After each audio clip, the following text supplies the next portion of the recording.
now we can wrap up with Asia, looking at China and some of the other components on trade. And before we get into it, again, we'd like to remind you, please like, share, subscribe. Everyone has been so kind to like our stuff, share it. We crossed 1,500 subscribers. We'd love to keep that going, and get that exponential growth so that we can keep this content in front of a paywall. So, as we look at falling short, let's take a look at China and the U.S. as we close out the year and as we get to the anniversary of the Phase 1 trade deal. And obviously, a lot of things happened in 2021 and 2020, but you can see that they're never going to get close to it. So what does a Biden presidency do? Do they use this as a framework and renegotiate some of the commitments? Or is there something where this is going to ratchet up into a bigger Cold War or a bigger trade implications? He has said that he's going to wait till the end of January to become official. But just remember, the Obama and Biden administration, they were the pivot to Asia, as they called it. And we've seen only an increase of hostilities and tension rise since that period. Now, I agree with the move. This is not a knock on the policy. I agree with it wholeheartedly.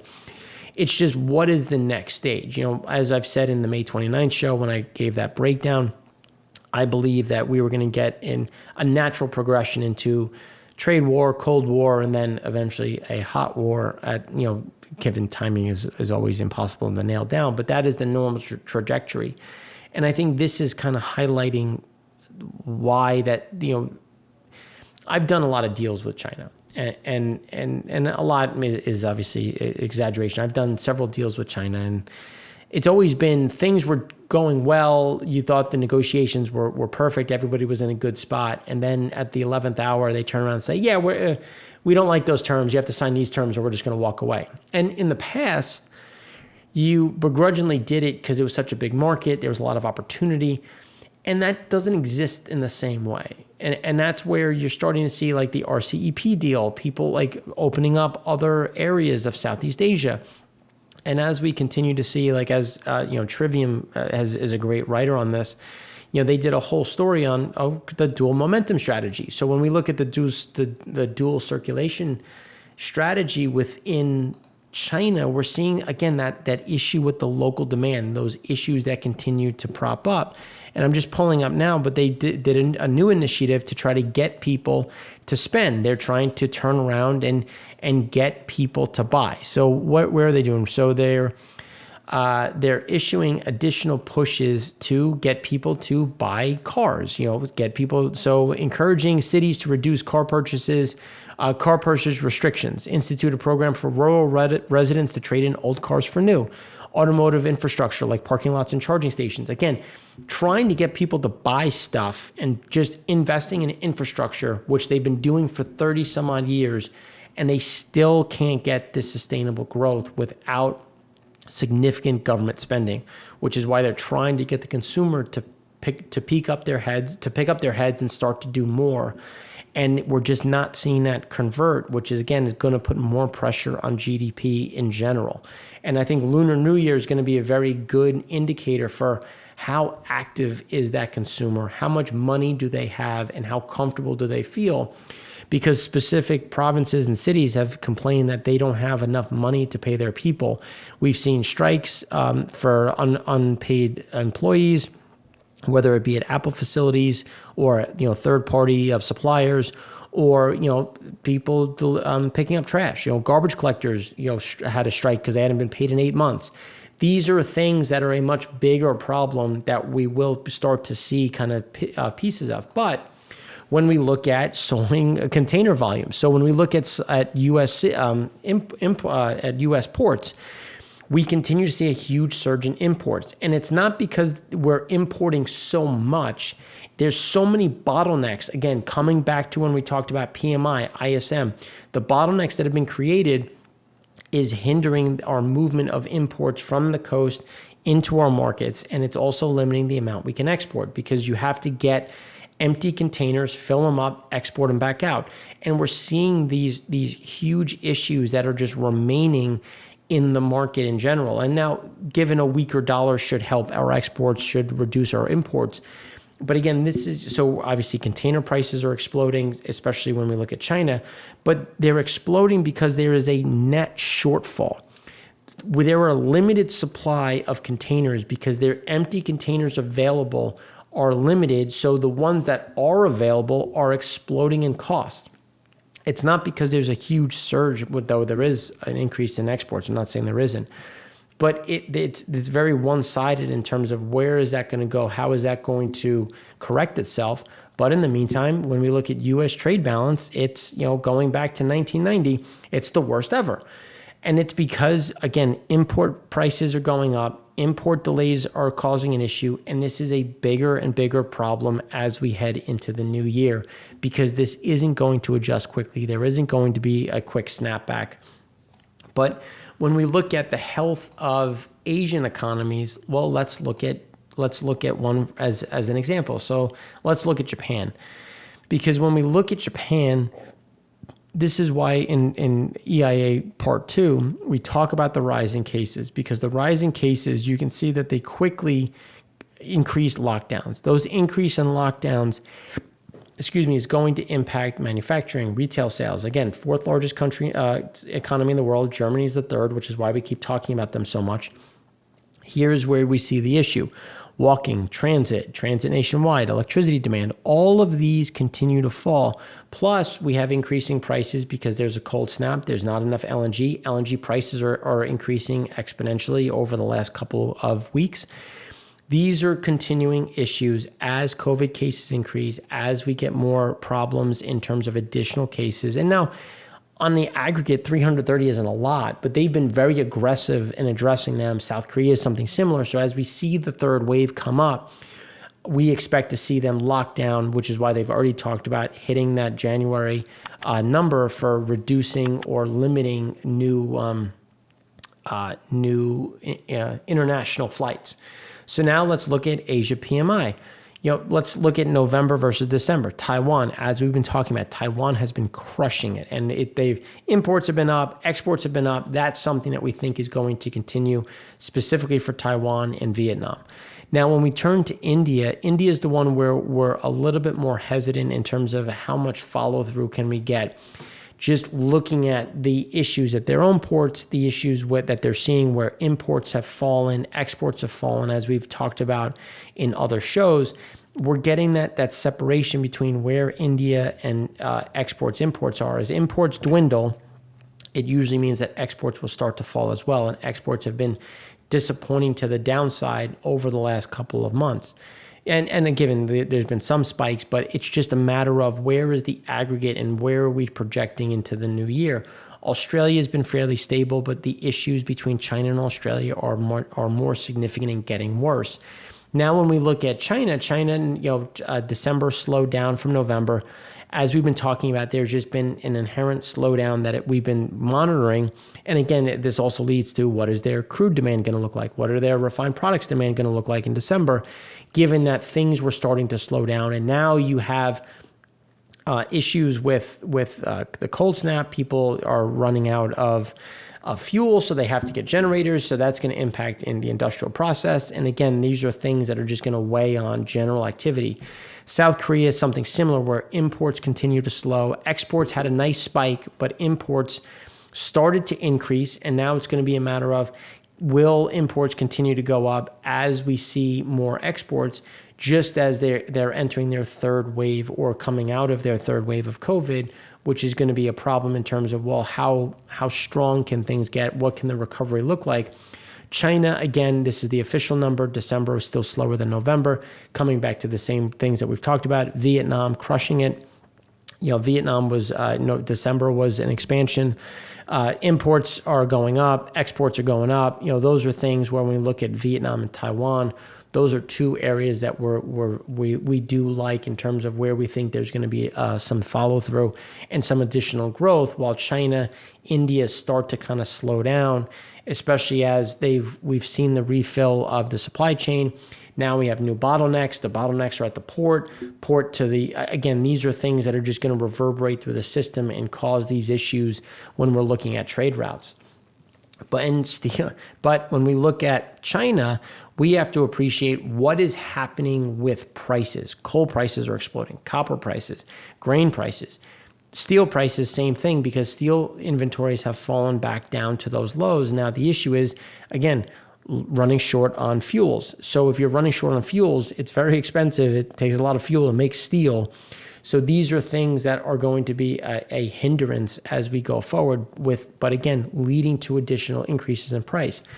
So if your price to make stuff is going up and you want to maintain your exports, you have to subsidize your exports. And what is the cost to the Chinese government to do that? Which is why we continue to talk about how exports will start to slow coming out of China. And if they don't, there's going to be a lot of cost involved at the government level in order to make sure that they remain cheap. Or are they going to let some of those prices go through, give up some of those export shares to other areas and try to normalize, and if we look at what the PBOC has done, wanting to stimulate less, wanting to really actually tighten some of the issues that they've seen on the lending side as bankruptcies increase. This is going to be the give and take that we have to look at as we evaluate China into the new year, just given that the comps for January through March should be a little bit better, obviously, because they were the first into lockdowns. They had very low numbers due to their severity of the lockdown. And again, but we have to look at what does that mean going forward? What is that going to do for production? What is that going to do for estimates as we go into the new year? Or as we progress through the new year. And then when we look at the diffusion, the profit margin versus sale revenue, again, prices have increased. So profit margin and sales revenue, obviously they've bounced strong off the bottom, but they have failed to get to pre-COVID levels. And this is why we keep talking about how is China going to achieve such rapid growth if they're not getting the same type of sales and profit margins, which again is going to impact. They have a lot of debt. How are they going to pay off the debt? They can pay off the debt based on this margin, but how are they going to hire people back? How are they going to increase wages? How are they, the general activity that's going to continue in China is going to slow, which again leads to supply recovery, demand recovery. We've seen the supply. They've been exporting as much as they can, but the demand isn't there, which is why the policies are so focused on increasing local consumption, because demand has waned considerably, more so than expected, and has seen very limited recovery, which is why they need to get some of that back to increase some of those flows. So why when we look at the European-Chinese trade agreement, you might think and it's funny because Europe made a big stink about, human rights. They have to do human rights. China's not going to do human rights. Let's be fair. We can look at Hong Kong. We can look at what's happened with Ma. We can look at what's happened with the Apple paper. We can look at what's happening in Tibet, in Xinjiang. But this is why. Because German good exports to China as a percent of the total is approaching 7, it's almost at 8%. That is a very large number for a country that is struggling. They need this market. So they're going to turn a blind eye to some of these things, say that, China promised, China's going to do this, China's going to do that, in order to create an end market for their products to help them out of the downturn. This is why we have to consider what is happening, what does the agreement mean, what are human rights violations, when are we going to say to China no more? And that remains to be seen, but something that we'll be looking at very closely over the coming months, especially as Biden comes in and lays out what his plans are for not only China, but also Asia and different trade agreements that we can use and or enter into to maybe take away some of that Chinese influence. So then when we look at, Chinese bond defaults rose to a record in 2020, and the problem is a lot of this is increasing at the state-owned enterprise level. So the trend is set to pick up in 2021 as China's central bank tightens financial conditions, making it harder for both state-owned and private firms with inadequate cash flow to survive. So the PBOC is trying to clean everything up. And you can say that, but when you get a much larger impact, as President Xi has claimed to have defeated poverty, these companies going bankrupt, they need money. They need, these people need wages. And then who is going to be the buyer of last resort? Because bankruptcies in China, they go very opaque. All of a sudden, you get a redistribution of assets, and that's why as they turn and open up their local bond market to foreign investors, and every foreign investor piles in, maybe they've never experienced a bankrupt in China. When China goes bankrupt, when one of their companies goes bankrupt, they take care of their own first. Regardless of what you think your waterfall is, regardless of what you think that asset is worth, all of a sudden assets disappear from balance sheets and get allocated to people where it's like, oh no, there was a sale ahead of that to this province or to this city. And all of a sudden things start to adjust. So people think they have an idea of what that burn down looks like. They really don't, until you're in the weeds and trying to understand how are you going to recoup value, especially if you start going on the high yield side. And it gets even more precarious when you start looking at state-owned enterprises. What do you own versus the state, versus the city, versus the province? And that's why when you look at an economic recovery and strong currency, they have more opportunity to try to adjust this now, which the PBOC is doing.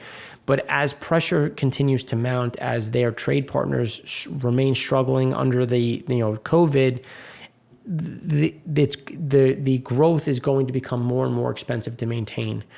And that's why we expect to see additional pressures as we head into through Q1. But China is not. They are continuously trying to push the narrative and try to build infrastructure. And here is where we're seeing some high voltage lines, courtesy of this Twitter handle, which I highly recommend following, because he's done some great work on infrastructure in general. But electricity is a huge problem, and there's parts that are long, there are places that are short. Essentially, high voltage allows for a lot of electricity, high voltage, to move long distances with minimal loss of electricity on the wire line. And it's very expensive to do it. So the expense makes it prohibitive, which is why in the US and Europe and other places, it's not a very common thing that you see. I mean, we have them. We have to have them. But again, it's not as common. And when you look at what's being done within China, you can see what's in operation, what's under construction. But there is a lot of concern in the central corridor, because if you get a failure in a substation, it can roll out of control and have a domino effect. So the problem is, when one of these lines goes down, it takes a lot to rejuvenate it, to get it back up and running. And when one fails, it very quickly, just because obviously high voltage moves quickly, because it's that high voltage, it can trip things very quickly and have a cascading effect. And then to rejuvenate it, to get it back up, you have to start from failure point and go forward. So the concern is that this will make their electrical system less stable, even though technically it should make it more stable as you're moving high voltage electricity, but a terminal impact can have huge implications. And this is something to consider. But again, this is also an example of where the investment is going and how they're trying to take, because a lot of the electrical generation is on the coast. So they're trying to move more and more of it inland to generate, again, moving people from the urban to suburban, building out the local, because again, they want to increase the inherent consumer. And there's a lot of consumers in the rural markets that they're trying to help build out and use them as a means of increasing local consumption, but you need electricity to do it. Again, these are things to consider as we look at payments. Now, when we look at the PMI, the estimate was for 54.7, came in at 53, still expansionary. But again, we keep talking about it, where imports have been so low and exports have been so high, you need to see imports start to recover. And if you don't, it just means that eventually you're going to exhaust what you have in storage. We've seen prices increase, so manufacturing is inherently slowing down. Obviously, we have December with the holiday. We have December, which is the holiday for others. So again, they're going to slow down because there's going to be less purchases. And now as we go into Lunar New Year, there's going to be an additional slowdown in terms of the activity in general. But again, these are things that remain a much bigger, that remain a much bigger problem as we go forward. I'm sorry, we've been recording for a very long time and trying to cover a lot of things and get all this all done. So now when we look at India's bank lending, so loans to credit card outstanding rose 3.7% month over month. Credit card and real estate. This is as inflation has gotten better in India, and the renminbi has, the rupee has gotten better in terms of inflation fears. It has opened up banks and the central bank to do more for stimulus, which again comes back to opening up some of this borrowing. As you can see from May and June into September, there was a big increase in inflation, big increase in some of these spikes, which again slowed down some of the borrowing. But as things have gotten better, started to normalize, that's when we're actually starting to see a bit more of that lending, which is a positive in terms of, again, getting money into the market, trying to prop up the economy. It's going to be difficult to see that with imports and exports where they are and where just local consumption and local production currently sits. And then when we look at, okay, well, where is it being allocated? Month over month, year over year, you can see that chemicals, again, they're building out more petrochemical. That's going to continue as we wrote in our year-end report. Infrastructure continues to be a big focus. Engineering has slowed, but textiles, again, trying to do things that are going to generate more economic growth over the longer term, which is that chemicals, infrastructure, textiles. So now as we look at India 8 core industries growth, this is, again, why we look at some of these leading indicators, because the leading indicators are showing a slowdown. And that's where we get concerned about what is happening with lending, what is happening with trade, because this year-over-year growth continues to dip. Given there's a little bit harder, a little bit easier, even with an easier, an easier comp. That's why we remain concerned for where India growth is going to lie. And then this is just going back to, well, let's look at what's happened overall. And we can see, again, Japan continues to face an increase in cases, which is just going to cause issues because Japan and India have trade. Other countries within Asia have a lot of trade. And not only is the U.S. struggling, but there's other places within Asia that are typically big buyers and big trade partners that are also struggling under the same thing, which is why when we turn to exports and imports within South Korea, exports were up 12.6%, imports were up 1.8%. Again, these are positives. The question is, we need to see imports continuing to trend higher and exports continuing to trend higher to get confidence that we're going to get some of this turnaround. And with the renewed COVID cases, with the slowdown in terms of there are some key trading partners, we just think there's going to be a prolonged problem, especially as we go and kind of look at what does 2021 really look like. Again, these are things that we're going to continue to follow. If you have any suggestions, please leave them in the comments. I know we've gone for a long time. There was a lot of shows today. Hopefully we can get them up because the internet has sucked and been very slow. So, again, we appreciate your support. Anything you can do to like, share, subscribe is greatly appreciated. Again, I'm Mark Rossano, founder and CEO of C6 Capital Holdings, coming to you from Primary Vision Network.